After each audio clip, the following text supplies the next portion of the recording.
You're watching The Legal Breakdown. So, Glenn, this one is sending shockwaves through the legal system right now. So, can you walk us through what just happened with Judge Cannon and Donald Trump's classified documents case down in Florida? Brian, I'm happy to walk us through it, but don't ask me to make sense of it because it makes absolutely no sense. What I don't know at this point is Judge Cannon incompetent? Is she corrupt? Is she a little bit of both? Because clearly she's not very good at this judging thing. Let's start from the 30,000-foot view and then let's zoom in. First of all, she issued an order, a very short page and a half long order directing the parties to, quote, engage with these two proposed jury instructions involving the Presidential Records Act. And we're going to do a very short legal breakdown law school class in a minute because we have to understand what the Presidential Records Act is and what it isn't before we can even address these two proposed jury instructions. But the 30,000-foot view, Brian, you don't talk about jury instructions when you don't even have a damn trial date set. Jury instructions can only be intelligently discussed in the context of the evidence that is being or has been presented at trial. So sometimes you discuss jury instructions like right before the trial begins, but often you don't even get to jury instructions in earnest until after the cases have been presented. So everybody understands what jury instructions, and let me tell you what a jury instruction is in a minute, what jury instructions are appropriate given the evidence that has actually been introduced during the course of the trial. What is a jury instruction? A jury instruction is where the judge tells the jurors exactly what the law is that applies to the case. The jurors have absolutely no business, no authority deciding what the law is or deciding what law might apply to any given charge in the case. The only thing the jurors do is once they receive the instructions of law, they apply the facts as they find them, and they say yay or nay. They say, yes, the evidence that was presented, the facts prove guilt beyond a reasonable doubt. Once we apply the law that the judge gave us and told us we must apply. That's what a jury instruction is.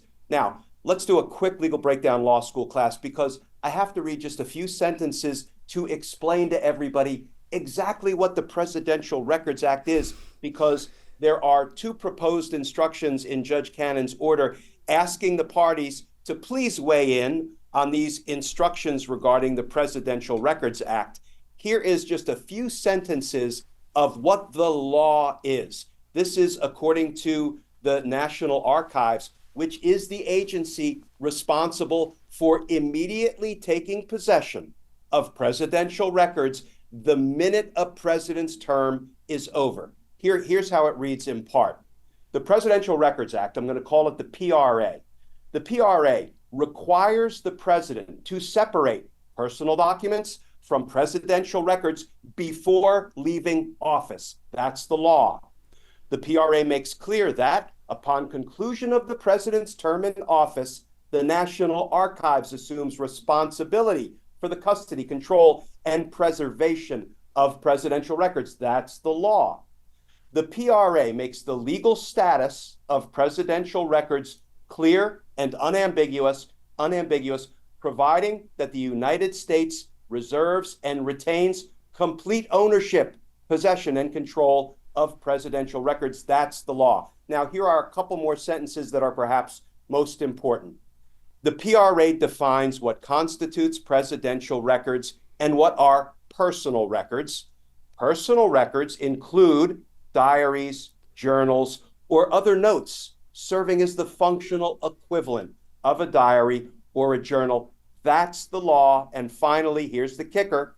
Presidents do not have discretion to categorize a presidential record as a personal record.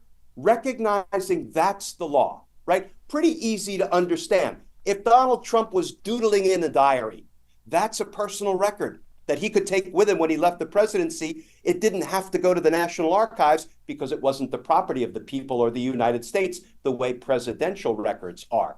Now, against that backdrop, here is what Judge Cannon just told the parties to do. She said that she wants them to engage. In fact, she said, you must engage with the following competing scenarios, the two instructions she's laid out, and offer alternative draft text that assumes each scenario to be a correct formulation of the law to be issued to the jury. The problem is neither of the two things she then sets out is a correct statement of law, which makes this so bizarre. I invite our viewers to listen to any legal analyst, listen to anybody who is a criminal litigator, prosecutor, criminal defense attorney, and have them try to decipher what's going on here. It would be like if you and I were students, Brian, and I asked you the question, Brian, do you take the bus to school or do you bring your lunch? Yeah. Wait a minute. That's not you can't make sense of that question. That's exactly what's going on here in Judge Cannon's order. So here are the two instructions that she lays out. She says, in a prosecution of a former president for allegedly retaining documents in violation of the Espionage Act, that's the willful retention of national defense information, like Donald Trump was caught on audio tape in his New Jersey golf club, Bedminster, describing for the people who were assembled in the room, none of whom had security clearances. Remember, he was saying, look, these are the attack plans for the contingency plan to attack Iran. Look at this. The military prepared this for me. Yeah. That would be a violation of the Espionage Act because he was wrongfully possessing, retaining national defense information. Guess what? That wasn't a diary, not a personal record. So she says, in a prosecution of a former president for allegedly retaining documents in violation of the Espionage Act, a jury is permitted to examine a record retained by a former president in his or her personal possession at the end of his presidency and make a factual finding as to whether the government has proven beyond a reasonable doubt that it is personal or presidential, using the definition in the PRA. That doesn't make any sense because I just read you the law that is drawn from the PRA, the Presidential Records Act. He cannot designate these things personal by law. Right. So why in the world would she tell the parties, this is the jury instruction I'm inclined to give? It runs contrary to the law. But if you thought that one was bad, there's a second one that's even worse. Here's the second proposed instruction. I'm sorry I'm going on so long. She says, a president has sole authority under the PRA to categorize records as personal or presidential during his presidency. Neither a court nor a jury is permitted to make or review such a categorization decision. That's not a jury instruction. That is an argument by an advocate for Donald Trump that Donald Trump can't be prosecuted. She might as well put subsection C and say, I want you, defense and prosecutors, to engage in the following proposed in jury instruction. I'm inclined to tell the jury that this whole prosecution is a witch hunt. None of this, Brian, none of it makes sense to this old prosecutor or any experienced criminal litigator that I've been discussing this with over the past 24 hours. So Glenn, what we're seeing now from folks throughout this entire ecosystem or throughout the legal system is that this would serve as a predicate to seek Judge Cannon's removal, yet another predicate to seek her removal. Do you agree with that? I do. So what Jack Smith should do, I respectfully suggest, is fill up the recusal bucket with all of these insane, inexplicable, pro-Trump moves that Judge Cannon has been making really ever since she first came on to this criminal prosecution and before she was assigned to this criminal prosecution. Because let's never forget, when the FBI executed a search warrant at Mar-a-Lago and seized a whole bunch of evidence of crime, the national defense information and classified documents that Donald Trump wrongfully took with him when he left the presidency, she swooped in and put a stop to the DOJ investigation and said, look, I'm going to appoint a special master and all investigation must stop. The 11th Circuit Court of Appeals unanimously, including, I believe, 2 Trump-appointed appellate judges, smacked her down and said, you just did something the law doesn't allow. You abused your judicial discretion to the extreme benefit of Donald Trump. And you, Judge Cannon, are not permitted to interfere in an ongoing Department of Justice investigation. But she really hasn't let up since day one. She hasn't learned her lesson. I suggest this latest order and everything else she's been doing should be put into a recusal bucket. It should all be briefed up by Jack Smith. And then once and for all, let's litigate the issue as to whether her impartiality might reasonably be questioned, because that's the federal law dictating that if a judge's impartiality might reasonably be questioned, she must be removed from the case. Well, Glenn, I'm gonna channel our viewers here. You know, we all keep yelling about how all of this serves as a predicate for Jack Smith to be able to seek Judge Cannon's removal from the case. Why hasn't he done it? Like, what is the point of putting in all of this work to prosecute Donald Trump when we can all see that he's playing a game that's rigged from the start? Two answers to that, Brian. One, you don't take a shot at the king if you don't think you can kill the king, right? I will say in my 30 years as a prosecutor, I had recusal issues that I had to wrestle with, and they had to be really serious and really clear. And there needed to be no counter argument such that, well, you know, you're kind of overreaching because you don't like this judge. And it's an uphill climb to convince the powers that be. That would be prosecution teams, the Department of Justice writ large, even though Jack Smith is special counsel. So he's kind of running this show on his own. It's a tough thing to convince them to go into court and try to remove a judge from a case because their impartiality might reasonably be questioned. So I think there's a natural institutional hesitancy to do that.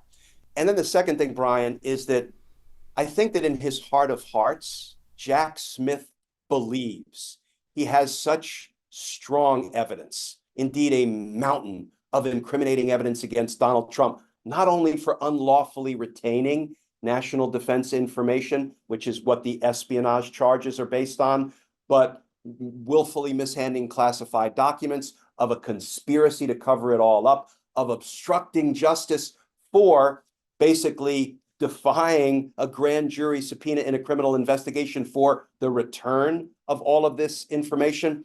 I think Jack Smith, in his heart of hearts, knows that he has more than enough to convict Donald Trump. And I would bet part of him feels like, listen, I don't want to complicate matters by having to go through a big, messy recusal battle that I may end up losing anyway. But here's the thing.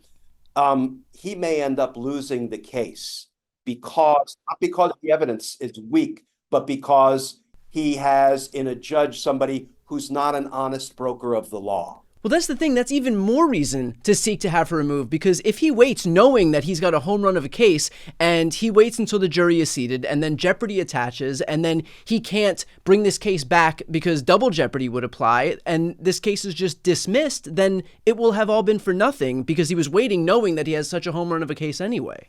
You know, that's exactly right. And this comes on the heels of another crazy order that she issued just a couple of days ago, where she said, you know what?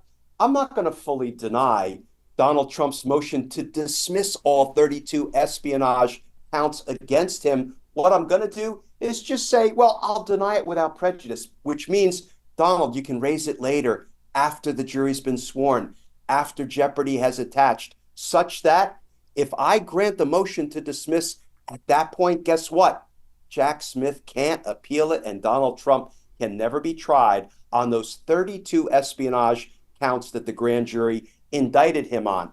You know, we see this coming from a mile away, and goodness help us, Brian, if we look back after Judge Cannon has done what she is signaling right now she's inclined to do as an enormous benefit to Donald Trump. Boy, everybody's going to be kicking themselves, Jack Smith more so than anybody else, for not filing the motion to recuse and litigate that issue in the full light of day. Well, to that point, Glenn, take us inside of what's happening in the prosecutor's office right now, because if you and I are out here talking about this stuff, if we can see it as laymen compared to the actual prosecution team, they have to know this, right? They have to be talking about this. Or is it just us and these people really aren't discussing this? I mean, take us through what is likely happening in that room. Yeah, let me let me draw from my experience as a career Department of Justice federal prosecutor when these really difficult, thorny issues with no clear answer and no clear winner arise. What we do is we all get together with, some of the leadership of the Department of Justice, and we debate these issues. We play them out. We try to marshal all available case law precedent that can help inform the possible answer to a particularly thorny issue. And we're trying to make the best collective decision at the end of the day about what is the right way to proceed in the interests of justice, not in the interests of a sure win, not in the interest of avoiding embarrassment in the event we lose a novel motion, and gosh knows, not in the interests of politics. And then we reach a decision. And it is, when I was at the DC United States Attorney's Office, it was the United States Attorney, a presidential appointee. I served under 10 of them in my decades with the U.S. Attorney's Office, who got to make the final decision unless it was something that had been raised to the Deputy Attorney General or the Attorney General, him or herself. So, and then whoever is the ultimate decision-making authority, it will be Jack Smith in these circumstances because he is the designated special counsel in charge of this entire investigation and prosecution. He'll make the best decision he can make. So I can tell you, I can promise you, there is robust debate going on among Jack Smith's many prosecutors, and they're trying to get to the best decision for the right reasons in the interests of justice. From the outside looking in, I happen to believe that best decision involves litigating a motion to recuse. Okay, but you can at least assure us that they are aware of and at least debating the issue of seeking her removal in this case.